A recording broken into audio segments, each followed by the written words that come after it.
Well, I'm going to call that as an inappropriate question because I consider myself an honest and forthright man. Welcome to Proven and Probable, where we deliver mining insights and bullion sales in the form of physical delivery, offshore depositories, and private blockchain distributed ledger technology. Welcome to Proven and Probable. I'm your host, Maurice Jackson. Today, we will find out if we are at risk of losing our liberty to the coronavirus, along with buying opportunities for your investment portfolio. Joining us for a conversation is Mickey Fulp, the world-renowned mercenary geologist. Mr. Fulp, welcome to the show, sir. Thanks a lot, Maurice. My pleasure once again.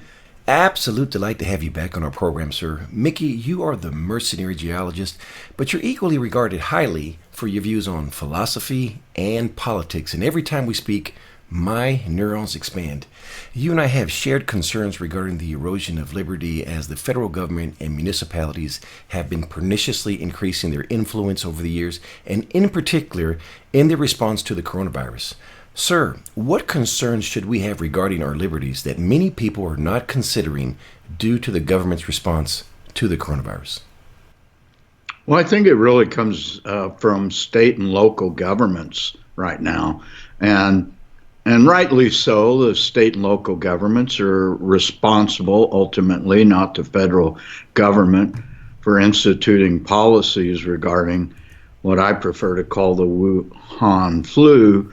But they are increasingly infringing on our basic freedoms as expounded upon in the Bill of Rights, to assemble peacefully, to move about freely, the separation of church and state. You have governments outlawing people's right to congregate and practice their religion, confiscate property without due process. California now has emergency regulations that allow them to commandeer private property to set up emergency hospitals, et cetera, et cetera. And then we've got all these euphemisms: social distancing, self-isolation, shelter in place. Christ, I thought that's what your snowflake generation did when they went to their parents' basement as a safe space. Quarantines, curfews, checkpoints, lockdowns, containment zones. And what I fear is this will progress to some euphemism for martial law. Truly, truly concerning. Let's discuss the economic policy response. Are you as surprised on how much emphasis the Fed and Congress has placed on the economy rather than on providing supplies towards the hospitals and the true heroes, which are the healthcare workers that are making so many selfless sacrifices? Well, I think this is a media government created economic recession in response to a medical event. There's a saying, never let a good crisis go to waste. And the media and the government have instilled first fear, then panic, then irrationality, now approaching hysteria. And that's not to belittle the impact of the Wuhan flu, but let's just step back and put this in perspective. So far, I think as of Friday afternoon, March 27th, there are something around 95,000 confirmed cases in the U.S. and around 1,300 deaths. So do the math, that's about 1.4%. But that's the number of people been tested. That does not imply that's the number of people that have had the virus with no symptoms or mild symptoms, et cetera. These are the people that are extremely ill to begin with. So here's the perspective, Maurice. According to the CDC, as of March 21st, so we'll have another report come out tomorrow, 2019-2020 flu season so far, 39 million cases, 400,000 hospitalizations, and 24,000 deaths. So, look at the numbers. Let's look at the numbers. I'm a bit of a numbers wonk. And, so let's just do a little thought experiment. We have 95,000 cases, but those are people that are ill enough to get tested. And let's just suppose that those 95,000 cases are even upwards of 10 times that, with people walking around not even know they have it or they've got a cold, because it is a virus very similar to the common cold. So if we assume that 10 times that number actually have been exposed and have antibodies to the virus, then that's 950,000 cases right there. And then let's go back and do the math on that. And that gives us a mortality rate of about 0.1%, which is just about the average of the common flu season that kills, on average, 36,000 Americans every flu season. Now, that's truly unfortunate for the victims and the families, but as you stated, if cooler heads prevail and you put it into perspective, because the opposite response from all the mainstream media is hysteria, and being alert is, by all means, we should be alert and be proactive in trying to prevent the spread of the disease. But you stated it correctly. Never waste a crisis. Never let a good crisis go to waste. Right. And so, I'm going to say something fairly radical in today's environment. When it's all said and done, I think that this is going to be a serious illness, a serious flu. I think we will develop a vaccine for it quicker than usual. And in retrospect, we will look back at this and say, well, was it as bad as the swine flu in 2009, 2010? Was it as bad as, I think, 86,000 people, if memory serves, were killed during that flu season? What's the ultimate outcome? And that remains to be seen, but that's my position right now, and I'm sticking to it. Let's focus back on the economic response here. Our currency is being inflated at an unprecedented rate in the past couple of weeks. What are your thoughts on the economic policy response and the potential ramifications? Well, simply put, I think if the government, and I include the Federal Reserve as the fourth branch of the United States of America's government, creates $6 trillion on a keyboard to fend off economic recession / depression, which is defined as deflation, then an inflating U.S. dollar must be the result. What about supply and demand, just from a U.S. and maybe a global perspective? Well, how do you see things occurring there on that landscape? Well, we have severe demand destruction. Look at the oil business right now. We have an oil price somewhere between $20 and $25. It's about $22 as we speak, and that's because of demand destruction. We're producing right now on average 20 million barrels of oil worldwide. More than demand, and simply awash in oil. So carry that on out. We will be at some point, until supply goes away because of low prices, this demand destruction is going to lead to oversupply and falling prices.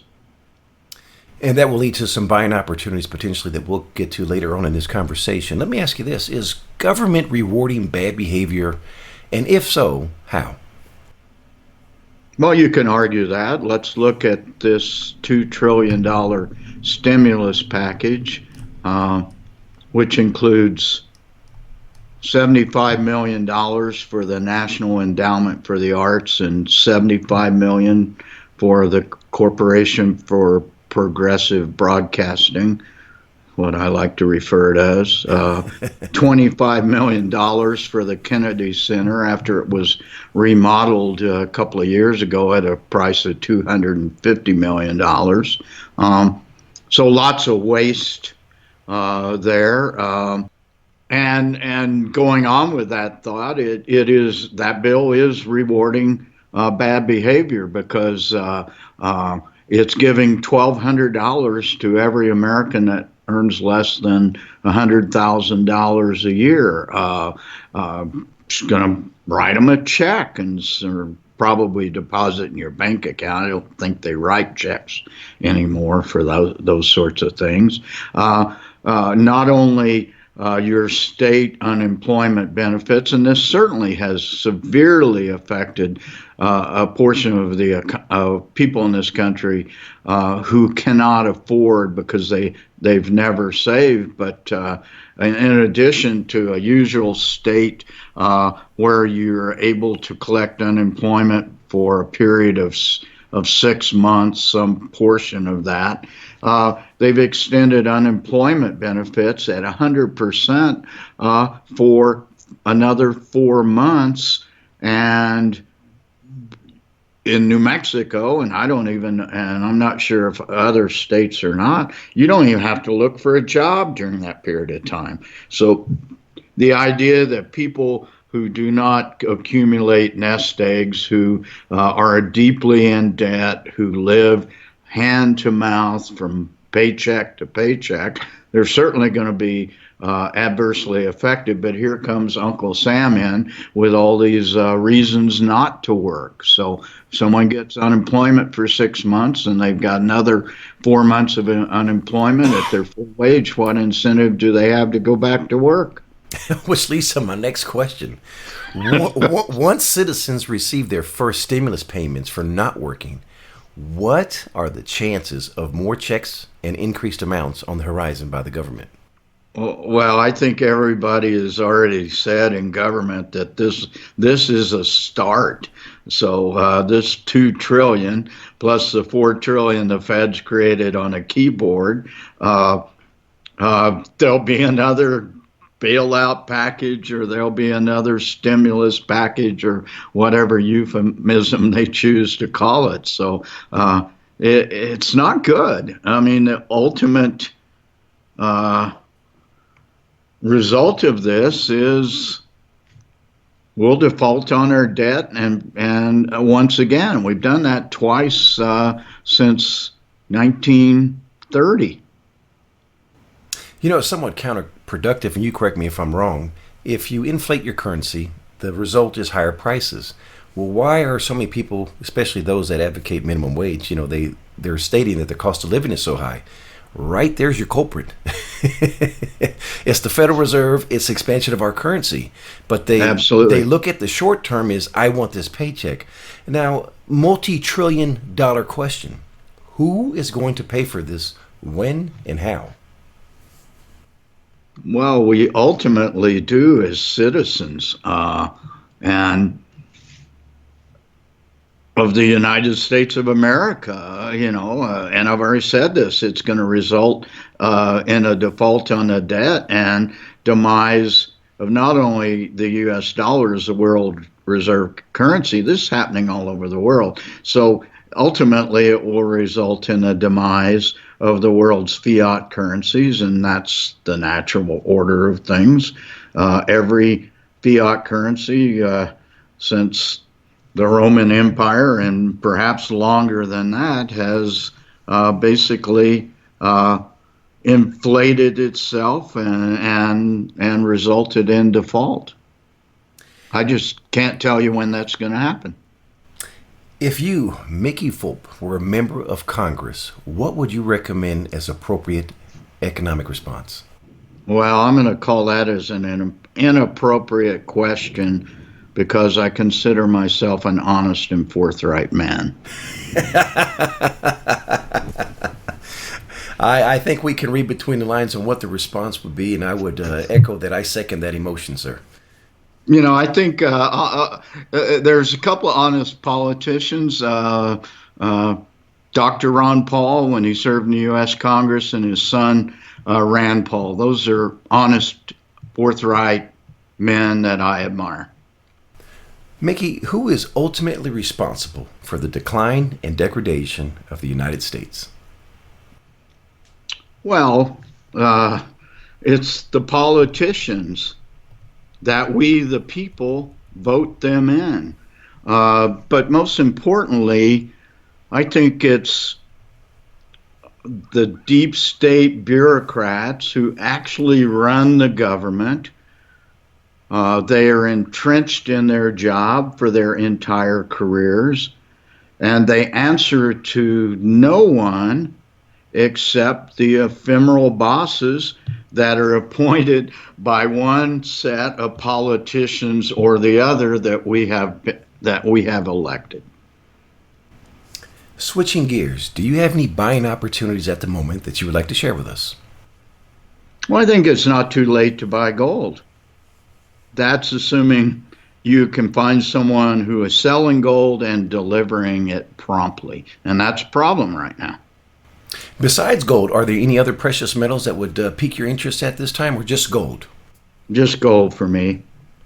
Mickey, how does owning physical precious metals fit into today's discussion? Well, Maurice, I think it's the key ingredient in any recipe to ensure financial security for you and yours. May I ask, what are you buying and why? I'm not buying anything this week because gold is up $140, and it's even more than that with some really huge premiums coming in at this point because of scarcity. But that said, I talked with Andy last week. Yes, Andy Scheckman, the president of Miles Franklin Precious Metals Investments. And just a caveat to what you're sharing, I had a discussion with Bob Moriarty recently, and I think he stated anyone who does not own physical precious metals, and I believe he stated gold, is financially ignorant. Well, I would agree with that take. And specifically gold, because gold is the only real money. And ladies and gentlemen, we wish to share with you that we are licensed to buy and sell precious metals through Miles Franklin Precious Metals Investments. And yes, we do have gold, right? My correspondence is displayed here before your screen, and I welcome the opportunity to earn your business. In closing, sir, what keeps you up at night that we don't know about? Right now, I would say it's the next good novel I'm reading about another dystopian society. All right. Mr. Fulp, last question. What did I forget to ask? My website, my Twitter feed, mercenarygeologist.com, and my Twitter feed is @mercenarygeo. Before you make your next bullion purchase, be sure you call me. I'm a licensed representative for Miles Franklin Precious Metals Investments, where we provide a number of options to expand your precious metals portfolio, from physical delivery, offshore depositories, precious metal IRAs, and private blockchain distributed ledger technology. Call me directly at 855-505-1900. That number again is 855-505-1900. Or you may email Maurice at milesfranklin.com. Last but not least, please subscribe to provenandprobable.com for mining insights and bullion sales. Mickey Fulp, the Mercenary Geologist. Thank you for joining us today on Proven and Probable. The information presented on Proven and Probable is provided for educational and informational purposes only, without any express or implied warranty of any kind, including warranties of accuracy, completeness, or fitness for any particular purpose. The information is not intended to be and does not constitute financial, investment, or trading advice, or any other advice. You should not make any financial, investment, or trading decision based on any of the information presented without first undertaking independent due diligence and consultation with a professional broker or competent financial advisor.